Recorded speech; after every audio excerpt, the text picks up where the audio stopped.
Welcome to the Real Koulture. We have a special guest episode today. My main man, J.GREEN. He's been home for a year, so this is the anniversary episode, 1 year anniversary. We're gonna get into it. AD, man, how was it, man?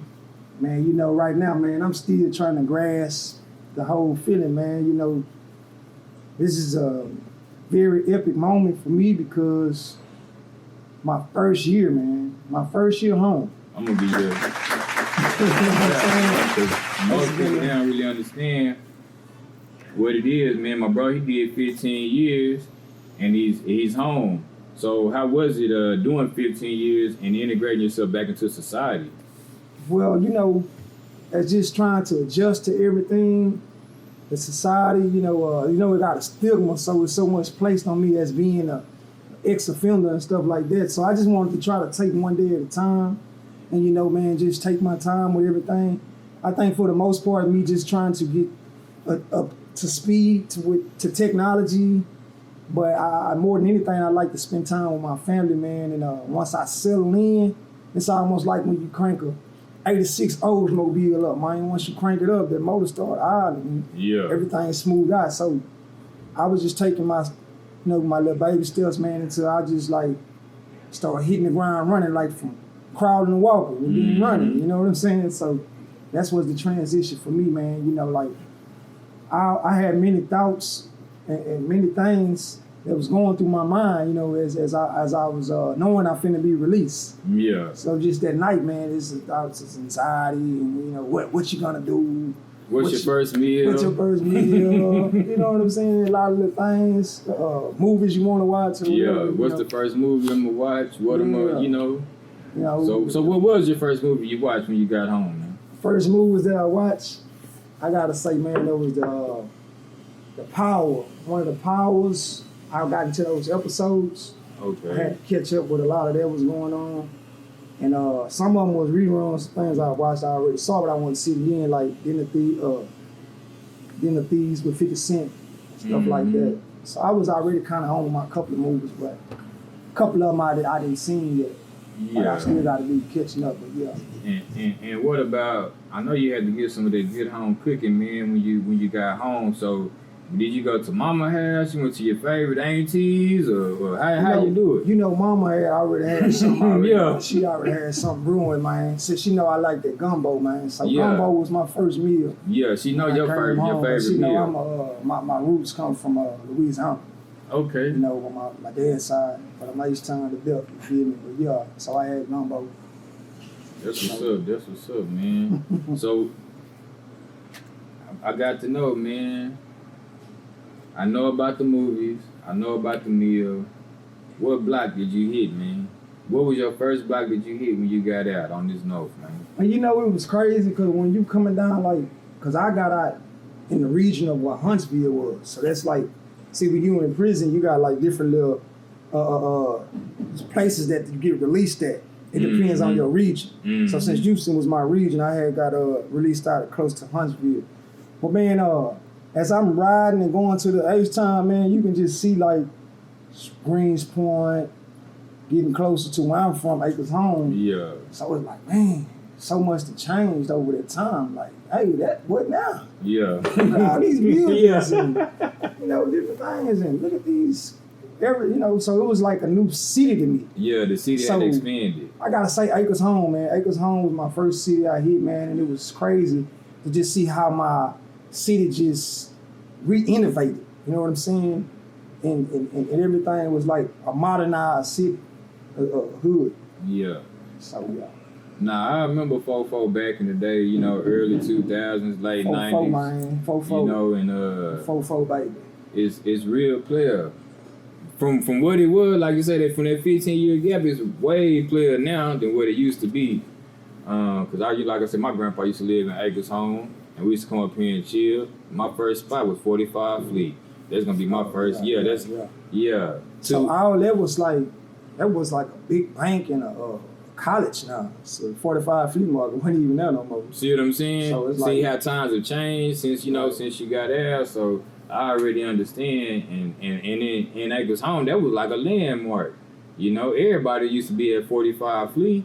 And then it's more like you want to know like what's still here, or I wonder if what we did back then. So when you go in certain areas, everything like you reflect back. Yeah. Like what I was doing in this time, or man, I remember we used to hang out at Comic Con or Chicken Chung or whatever. You know what I'm saying? It's like okay.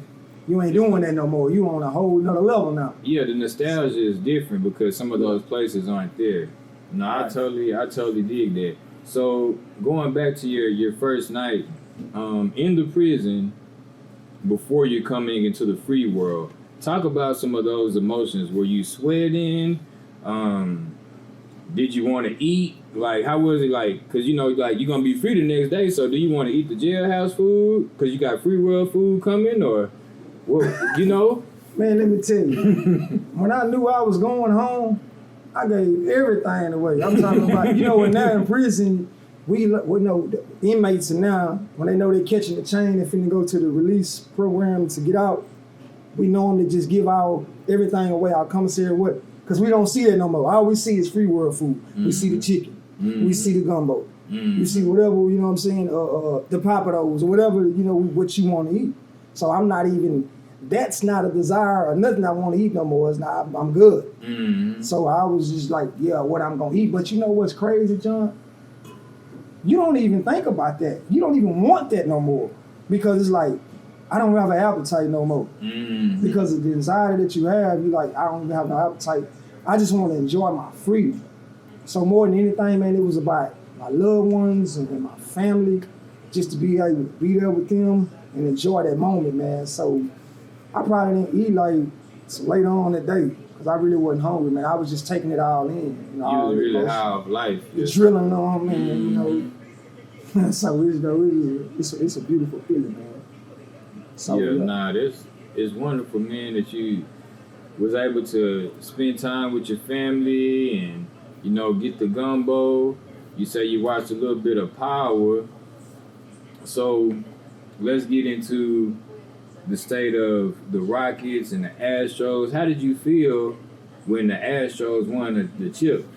Oh, man. I remember that like yesterday. It had to be like 2017, right? Mm-hmm. 18, 17, somewhere in there. I was in close custody. I was in close custody on La Mesa, Texas. Okay. That's over there. That's a unit like way up West Texas in that area. And Smith unit was a shout out to the boys on Smith unit, y'all watching this. But yeah, so when I was hearing like H-Town is in the championship game, oh man, we So you know me, man. I had access and plugs and stuff like that. How the game go. Some stuff I got to speak over, but so I was actually able to catch up because when let me explain something to you. When you G5, that means you can't have no TV. Yeah. You got to stay in a cell. It's one rec every now and then. So I was pretty much confined in a cell. Yeah. So I had no access to no phones or TVs and nothing. It's just radio. Yeah. So I was able to catch a couple of games, work it the way I do it. But when I heard that the Astros was in the World Series and then we started winning out, it was crazy. But you know what the most thing that got me though? Is because I wasn't there to enjoy it, man. Yeah, to hit that parade. So it's like, damn, man, they won and made historical history in the making in the books. But you're not there to participate and be in none of the festivities. Yeah. So that was killing me, man. So that kind of drove you to kind of like, when I get there, I'm going to make sure that I got all my ducks in a row because I can't miss my city. I can't miss the celebration of my city. But from that day forward, I was kind of hating, John. Yeah. I was like, I hope the Texans don't win until I get out. Yeah. I hope the Rockets don't win nothing until I get out. So I was kind of like, I want to get out. So I could be a part of it. Be a part of that. So I was kind of like, crossing my fingers. I didn't want to win. So I want to be home and celebrate that with y'all.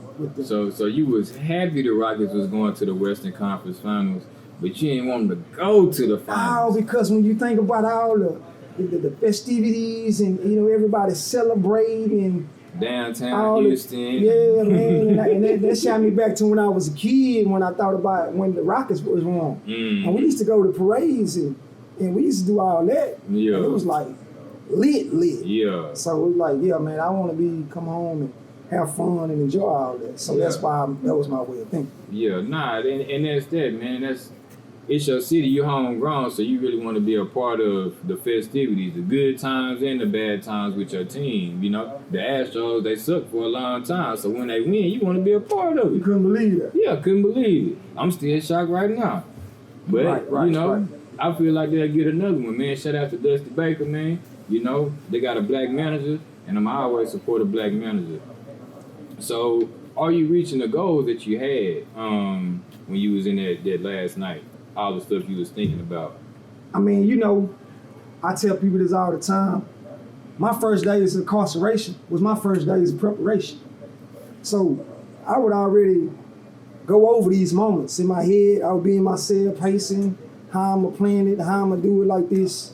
See, everything starts with a thought. And once you lock those thoughts in, you get to manifesting. Okay. So when you manifest it, you can see you accomplishing all your goals and everything that you're supposed to be doing. It's a friend of mine that worked for NASA. He used to always tell me, it's kind of like a mentor to me. Shout out to Anthony Bruins, man. Dr. Positive, what they call him. He used to always tell me, he used to write me and send me letters and stuff. So he would tell me, I always see the end from the beginning. And what that means is a lot of us say, nah, you're going to start first and then you end up. Nah. What that is, that's kind of like a reverse, because if you can see it in your mind, you can already see it accomplishing at the end, the result. See what I'm saying? So you got to lock in and reprogram your mind to be able to do that. You know, so once I got the knowledge of self and found me and discovered who I was, I knew how to use those gifts and those talents and abilities to be able to know how to plan everything, because failing to plan is planning to fail. Amen. You see what I'm saying? Planning to fail. Failing to plan is planning to fail because you ain't planned. See what I'm saying? So you got to plan everything out and see it in your mind's eye to accomplish it. In the third eye. So you're saying that you're under the Pimp C mode. Like you said, you can lock up my body, but you cannot lock up my mind. Malcolm, exactly. You know, I already had volumes of work written. I had almost 3-4 albums just sitting up waiting. You got a lot of this material, you got books, you got ideas, you know, and even now I got close to obtaining a business degree. See, I didn't just let my incarceration just sit me down. I was always staying active, keeping my ear to the streets and knowing how I'm gonna work things. So I guess that was why it was so smooth for me to transition and do everything out I set. And I just set the bar high, man. So right now I'm just reaping the benefits, man, and rewards because what I'm supposed to do. You know what I'm saying? So my goals, man, I got a lot of great things going on. Return of the Realist is one of my projects I've been working on. It's an album. You know, that will be dropping this summer. First things, one of the things that I said I wanted to do was a podcast. And it's like, how do you do a podcast if you've never done it?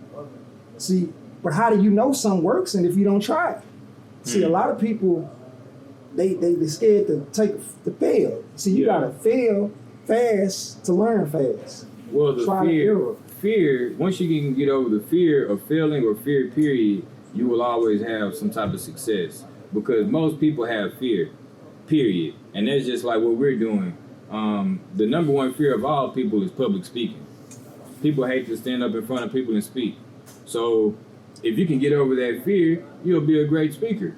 So it's all about getting over fear, and that's just something that I've been working on and mastering because I've been reading Hustle Harder, Hustle Smarter, and that's like the basis of the book, getting over fear.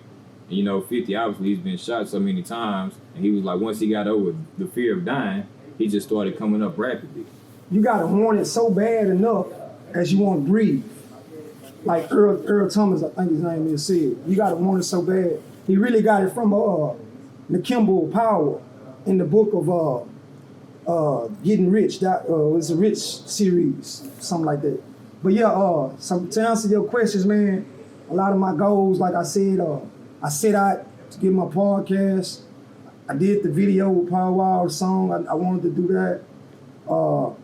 you know, just small little goals, personal goals, everything that I said I was gonna do, I did, man. So the rest was history, man. Once I was locked in, and this was crazy because I ain't even reached my peak yet. I did all this here, and then even a year with a monitor on. You know what I'm saying? That's another thing. When you locked up, you got to know that, you know what I'm saying, you still locked up. Because they going to put a monitor on me and I'm free. But I still was able to accomplish all that. So, you know. That's what's up, man. Well, we're going to get back to you on the next segment. This is The Real Koulture. Can you like, subscribe, comment, and share to our YouTube channel? And we'll catch you on the next. Subscribe. Yeah, man. Fresh out that penitentiary, man. Yeah. It's over with. Long time coming, man. Yeah, man. Square business, man. Hey, you need to realist back. The wait is over, man. Yeah, man. My motherfucking dog, man. Last walk, man. Last walk, baby. Yeah, man. Yeah, man. What you got to say, broski? Hey, man, it's been a long time coming, you know. Yeah. But I'm home now. Yeah. It's over with. Yeah. You know what I'm saying? Yeah.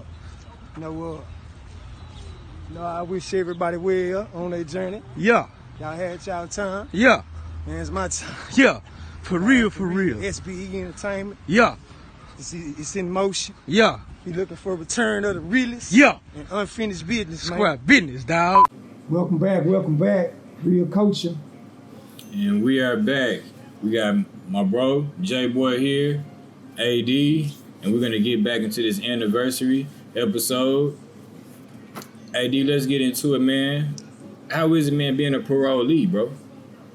You know, man, all the things that you have to go through, you know, you hear it, that, you know, when you get locked up, when you go home, you have to face these little situations, but it's going to be like, you know, adversity still, but, you know, you get a lot of leeway.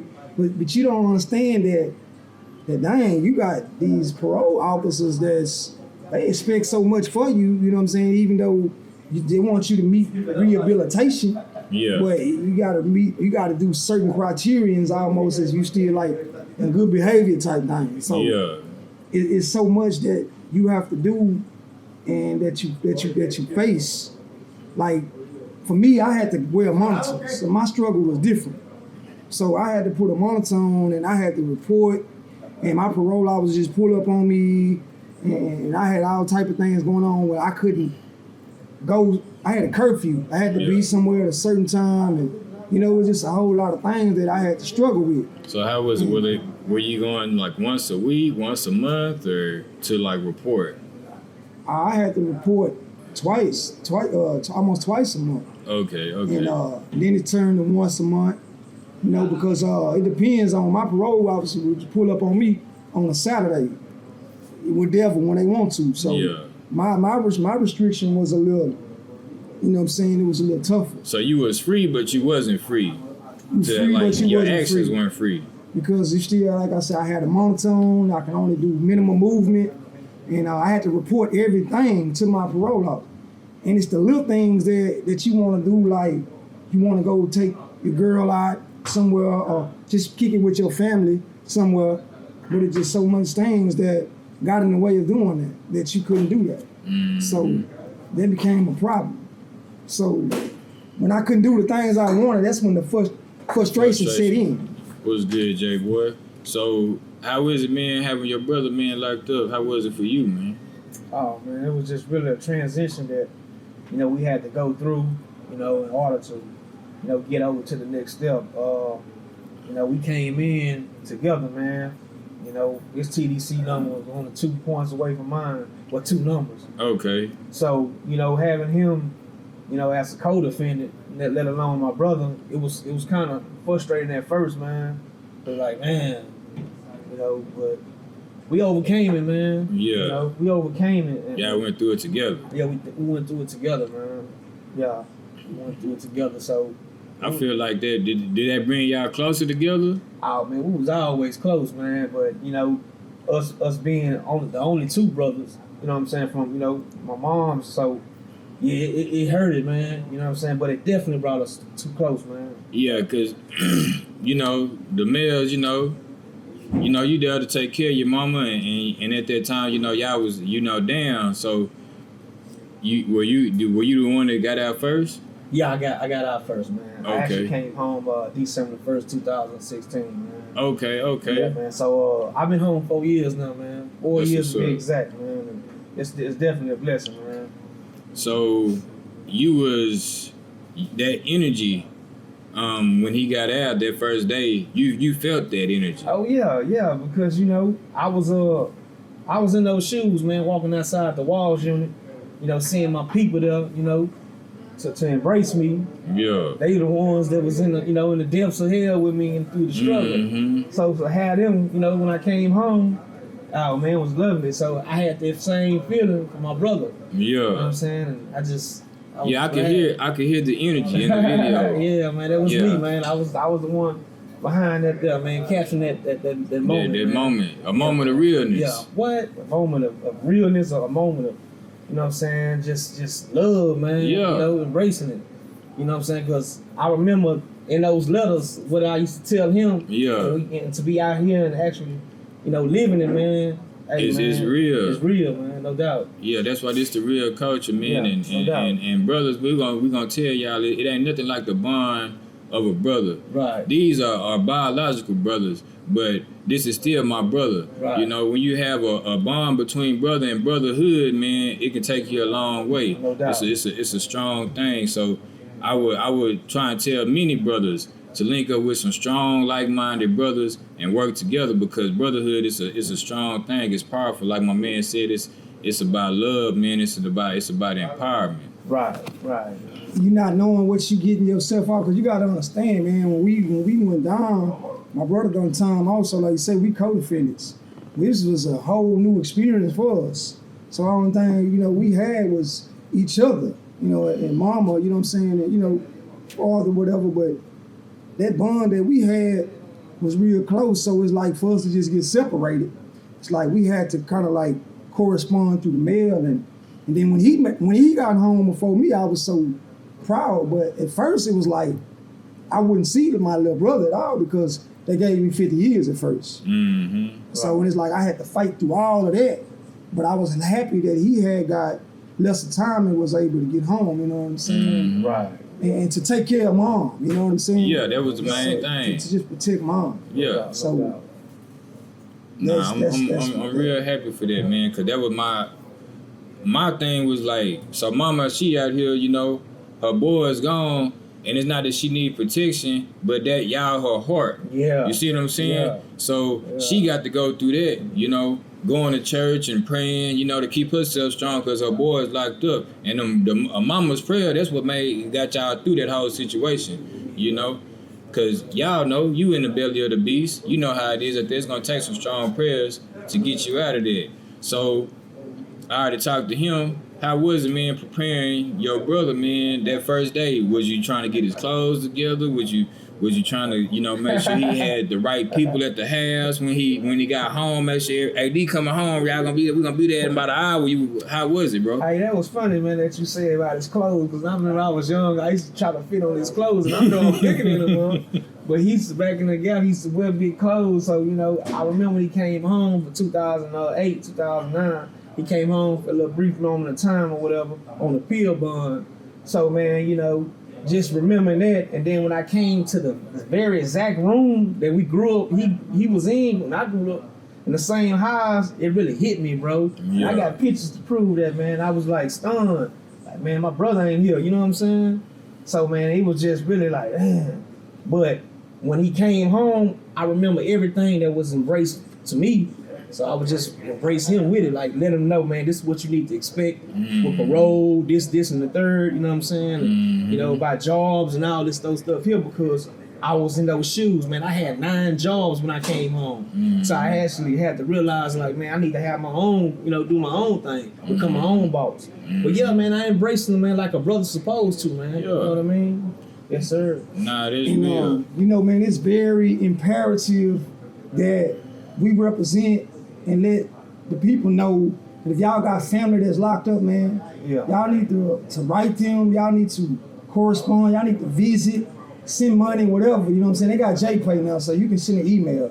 But it's very imperative, man, important that you support your brothers and sisters on lock, man, because I know what a letter and a visit mean, man. It helps the day go by. You know what I'm saying? So, Right. Yeah, that letter, man, I did me a little time, and my little brother, he's in Thailand, and he wrote me, and he was like, bro, I understand you're going through what you're going through, but I believe in you.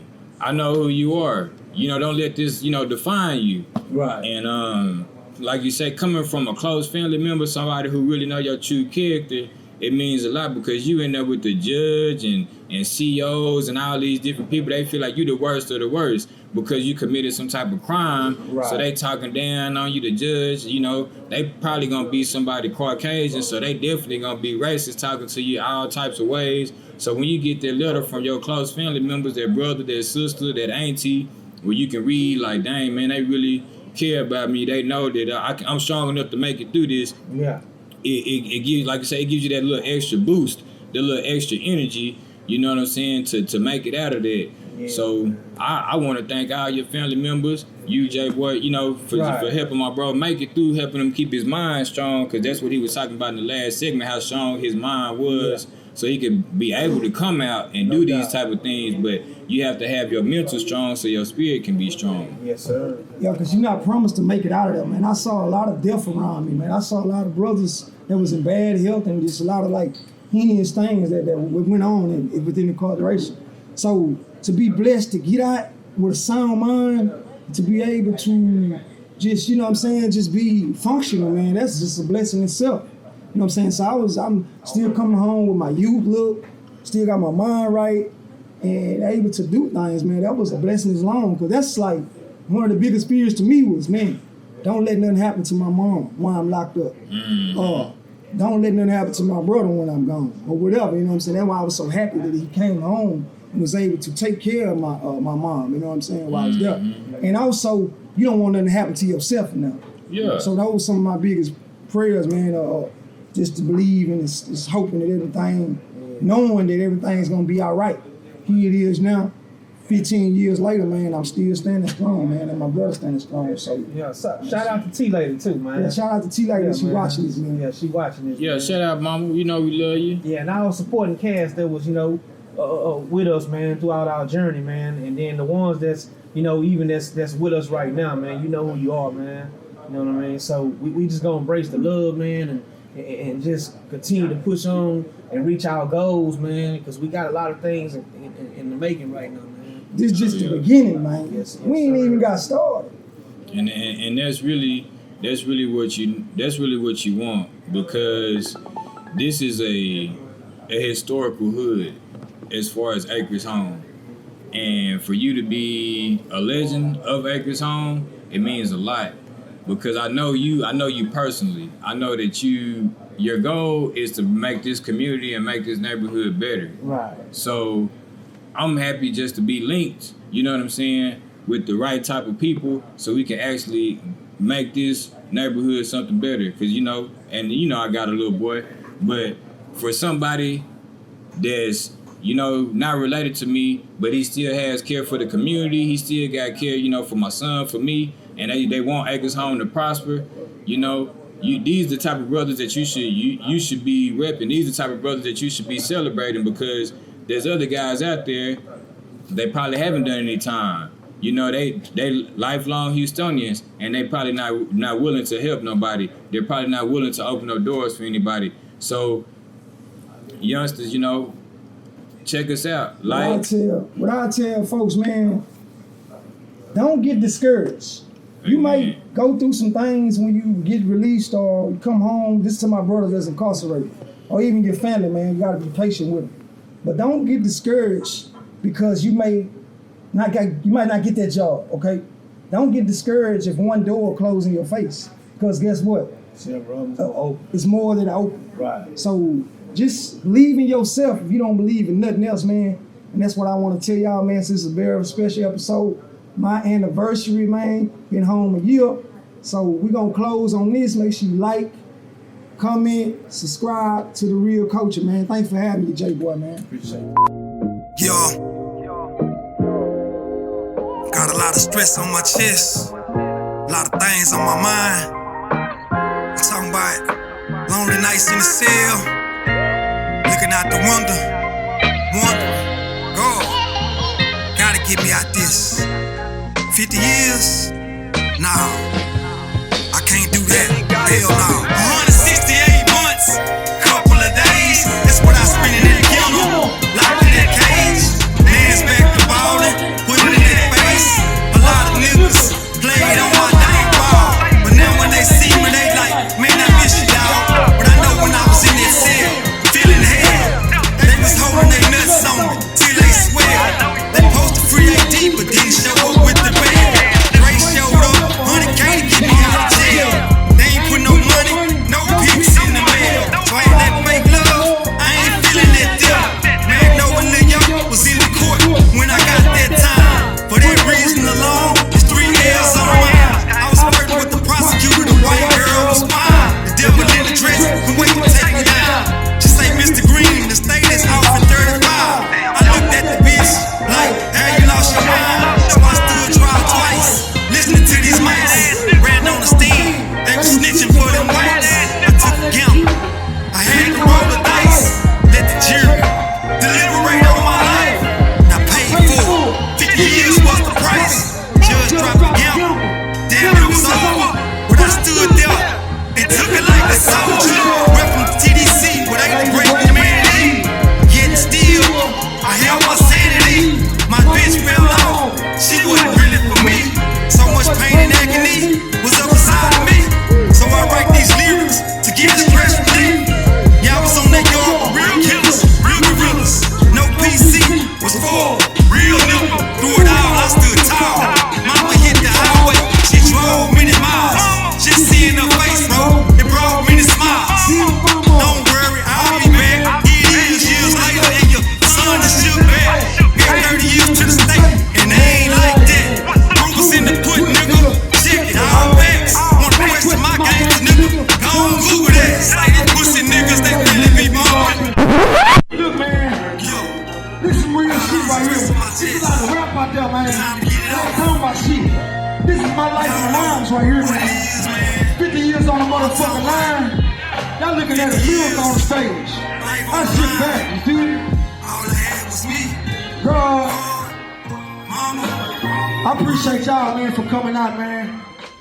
Look, man, it's a lot of pain, man. all I gotta do is say them positive things to y'all, man. If you're going through something in life, man, don't let that shit keep you down. You gotta keep persevering, man. I'm talking about y'all gonna face adversity, man. You feel me? You got circumstances to stand in your way. But that's okay, though. Because you ain't gotta worry about the circumstances. Because sometimes self is the worst enemy.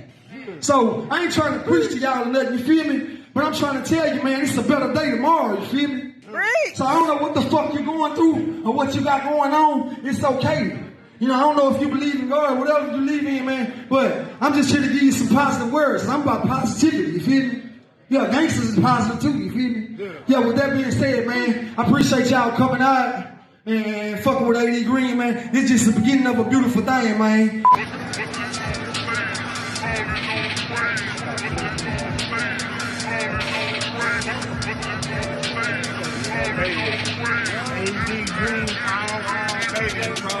great. We behind the scenes right now. This is the video. Yeah, living well, you know what I'm talking about? I'm talking about being my A1 day one for years, man. Just putting it down, man. Power wall, man. Y'all know what it is. Told y'all, man.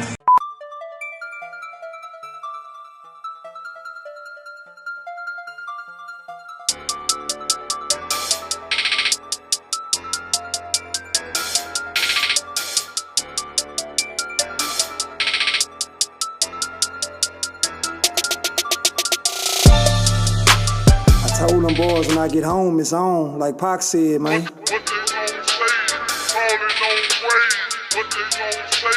falling on way. What they gon' say, falling on way. Yeah.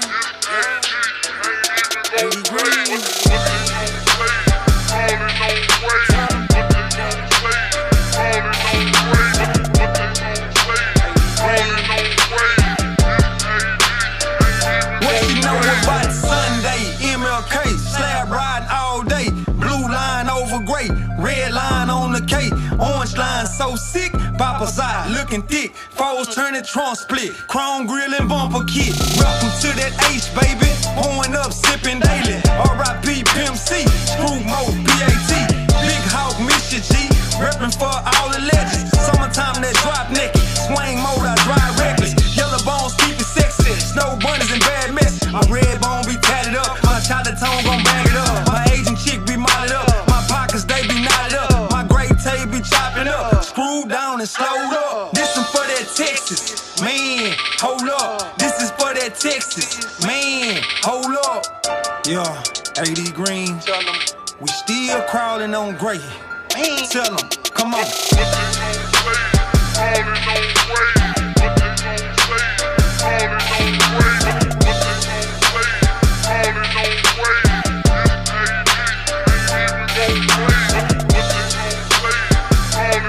What it do? AD. Wow, wow. Hey, wow, wow, baby. Hey. What they gon' say? I'm a ballin' parlay. I'm apple over silver with the insides gray. Swinging through the fourth ward, riding down gray. If money is the destination, I am on the way. No matter the time of day, I'm always getting paid. Head turn a block burner, nah, I don't play. Catch a play, catch a fade, Glock throw away. Turning heads daily, move, bitch, get out the way and give me room, cause I'm coming through, baby, what it do? AD in that ocean blue, sipping on the tip, sideways, and I'm looking good, gotta keep it true. Getting money till I'm in the grave, it ain't nothing new. This one for the slab rider, swing wide, pop trunk. This one for the slab rider, swing wide, pop trunk.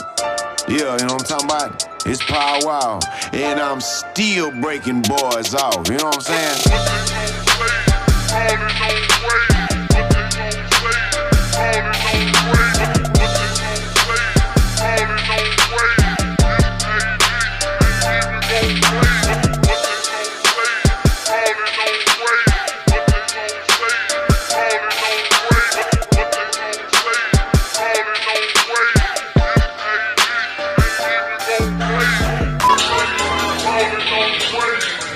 Take my shirt off, this motherfucker. Okay? You ain't that video? Grab my channel right now, man. I am J.GREEN. What's up, man? Hey, hey, check this out. What you know about Sunday? MLK, slab ride all day. Blue line over gray, red line on the gate. Orange line so sick, Papa side, looking deep. Foes turning trunk split, chrome grill and bumper kit. Welcome to that Ace, baby. Pouring up, sipping daily. R.I.P. Pimp C, Screw Mo, PAT. Big House, Misha G. Reppin' for all the legends. Summertime that drop naked. Swing mode, I drive reckless. Yellow bones keep it sexy. Snow bunnies and bad mess. My red bone be tatted up. Chocolate tone gon' bang it up. My Asian chick be modded up. My pockets they be knotted up. My gray tape be chopping up. Screwed down and slowed up. Listen for that Texas. Man, hold up. Listen for that Texas. Man, hold up. You goddamn right, man. Throw the motherfucking shit up one time, dawg. We still crawling on way. Come on. Crawling on way. What they gon' say? Crawling on way. What they gon' say? Crawling. This part on this part right here, man. On way. What they gon' say? Hey you. Hey me. Shout out to Koulture, man, for shooting that video, man. This my video, man. Let's go. What they gon' say? I'm a wow, ladies power out. Apple over silver with the insides great. Swinging through the fourth ward, riding down great. The money is the destination, I am on the way. No time to time of day, I'm always getting paid. Head burn about money, I don't play. Get your fade, got throw away. Heads to the moon, bitch, get out the way. Move, cause I'm coming through. Baby, what it do? AD in that ocean blue, sipping on the truth. Sideways and I'm looking good. Gotta keep it true. Keep the money till you're in the day. It ain't nothing new. This is for the slab rider, swing wide, pop trunk. This is for the slab rider, swing wide, pop trunk. Shout out to Rebecca Pearl. She in the video, y'all. Pretty lady right here. Let's go. Falling on way. What they gon' say?